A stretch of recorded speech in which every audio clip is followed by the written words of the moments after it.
La sexualité à 15 ans, la jungle.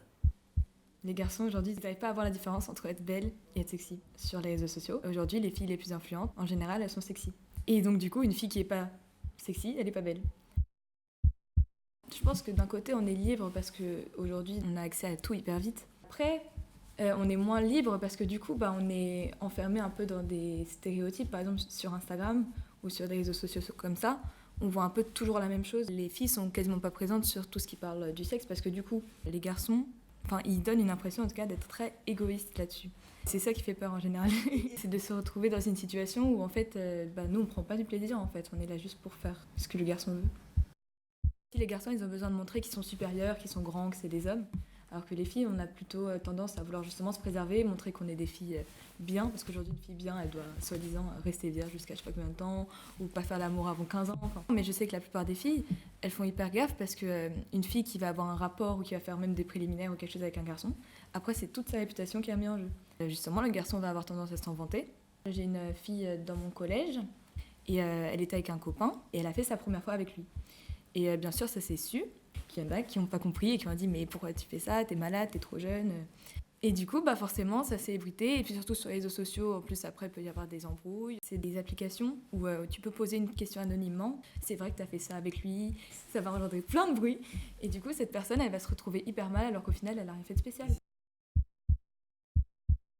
J'avais des amies qui me disaient que pour elle, elle préférait sucer un garçon plutôt que de se faire un cuni parce qu'elle trouvait ça dégueulasse. Et du coup, j'avais une amie qui est plus grande qui leur a dit « mais ça veut dire que vous voulez faire comment pour avoir du plaisir ?» Je trouve que le côté justement faire du bien au garçon est beaucoup plus exposé que faire du bien à la fille. Limite maintenant, faire un cuni à une fille, c'est devenu humiliant pour un garçon. D'ailleurs, c'est arrivé à un de mes amis. Il avait fait des préliminaires avec une fille qui avait déjà une pas très bonne réputation. Et apparemment, il lui avait fait un cuni. Et pareil, ça lui est revenu sur la gueule. Tout le monde a fait « ouais, t'es dégueulasse, tu te rends compte de ce que t'as fait ?»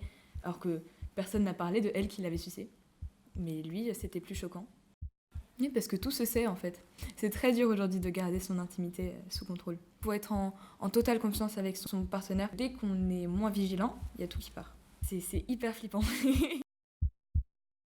Les garçons, ils ont encore beaucoup de mal à avoir des amis homosexuels. Pour eux, si t'es homosexuel, t'es plus son pote. J'ai un ami qui a fait son coming out cette année. Et il a été complètement blâmé par tous les mecs. Alors qu'une fille, par contre, une fille lesbienne, ça va être considéré comme très sexy. Parce que les garçons, ils fantasment sur les filles lesbiennes, bien sûr. Quand mon copain a fait son coming out, les filles, on était beaucoup plus à le soutenir. On disait « ouais, c'est bien ». Alors que les garçons l'ont beaucoup moins accepté. Il a été rejeté de partout. Et du coup, il a gardé ses copines filles. Par contre, côté garçon, il faut même pas qu'il s'imagine aller parler à un garçon dans le collège, quoi. Je me suis fait plusieurs fois aborder dans la rue. C'est pas cool, quoi. Par exemple, hier soir, comme je m'étais fait aborder au même endroit mercredi soir, je me suis dit attends, je vais mettre un plus gros manteau parce que je veux pas me faire aborder. Alors que du coup, j'ai crevé de chaud, j'ai crevé de chaud parce que c'est flippant un peu, surtout qu'en général, les mecs qui m'abordent, ils ont 5 ans de plus que moi, quoi. Parce qu'ils sont plusieurs en général. S'ils veulent, ils peuvent très bien te pousser contre le mur, te toucher, je sais pas, et toi t'es là, je fais quoi? Je suis obligée de moi, me changer, m'habiller différemment, pas passer par les mêmes endroits. Et ça, c'est pas normal. Ma mère, elle veut pas que j'aille à Paris, alors que mon frère, à mon âge, il allait faire, je me rappelle, il allait faire des expos de nuit à Paris et il rentrait hyper tard. Et moi, ma mère, elle m'a dit très clairement dans les yeux, elle m'a dit tu feras pas ça tout de suite. Déjà, tu sortiras pas la nuit à Paris avant tes 18 ans ou peut-être un peu avant si t'es très mature. Mais sinon, tu sortiras pas parce que j'ai trop peur pour toi. Moi, j'ai confiance en toi. Et même mon père, il m'a dit j'ai très confiance en toi, j'ai pas confiance en les mecs en fait.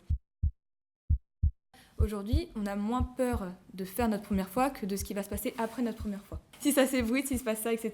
À 14, 15 ans, 16 ans, je pense que là, c'est les moments où on se pose les grosses questions. Si tu fais l'amour à 13 ans, t'es considérée comme une fille facile, une fille... Pour les copains, une fille plus vierge, c'est une pute. Et les filles vierges, c'est des filles bien. Mais par contre, eux, il faut qu'ils dépicellent une fille pour être des mecs. J'ai pas tous mes amis qui sont comme ça, hein. Heureusement. Une fille qui a 25 ans et qui est encore vierge, ce serait bizarre, on va dire, parce que j'imagine la réaction du garçon. J'ai vu beaucoup de films où les garçons passés 20 ans, 19 ans, 20 ans, ils font plus les filles vierges. Mais Je pense que eux aussi, les garçons, quand ils vont faire leur première fois ou s'ils sont avec une fille, en fait, ils se mettent presque plus la pression que nous parce que du coup, ils doivent répondre à tous ces critères qu'ils ont vus, à toutes les actions qu'ils ont vues sur Internet. Et nous aussi, on se met la pression d'un côté puisqu'on se dit, bah du coup, ils attendent ça de nous. Ça brouille complètement tout, en fait. Et alors qu'on pourrait tellement se détacher de tout ça et juste faire comme on le sent, y aller petit à petit tous les deux ensemble. Et du coup, chaque fois que j'ai entendu parler d'un rapport, c'était forcément mal. Mais autour de moi, tous les amis qui ont eu ça s'est mal fini, quoi. Il y a eu de la pression, il y a eu des on-dit, la réputation, etc. Après, j'en ai pas beaucoup qui ont eu un vrai rapport. J'en ai plus qui ont fait des préliminaires. Moi, je sais pas si c'est un fantasme, mais je sais très bien que j'aimerais bien, au moins une fois dans ma vie, au moins une fois avant de mourir, faire un rapport lesbien ou quelque chose comme ça. Parce que je pense que c'est important pour se trouver. Alors que pourtant, là, pour l'instant, je suis heureuse et je suis avec mon copain et je suis hyper heureuse et je sais pas combien de temps va durer, mais j'espère longtemps. Faut pas aller trop vite pour moi. Faut prendre du temps, être prête dans sa tête et dans son corps. Là, c'est la première fois où je suis vraiment avec un copain, où je me sens en confiance, où je suis vraiment bien avec lui. Donc je ne sais pas comment ça va se passer, mais pour l'instant, on n'a rien fait ensemble. Mais après, j'ai pas de plan. Enfin, je vais y aller un peu à l'instinct en fonction de comment je me sens et de comment je suis avec lui et comment lui réagit par rapport à moi. S'il me met bien en confiance, si je suis bien et si on prend notre temps, bah, moi je me dis pourquoi pas. Mais après, ma plus grande peur, c'est que il se met trop la pression et que du coup il panique. Si demain il fait n'importe quoi et que je suis obligée de casser avec lui et que j'ai pas de copain avant 17 ans, bah écoute, c'est comme ça. Hein. Mais j'ai surtout pas envie de tomber dans une relation comme on voit sur internet, comme ça, où ce côté supérieur justement que les garçons veulent avoir, etc.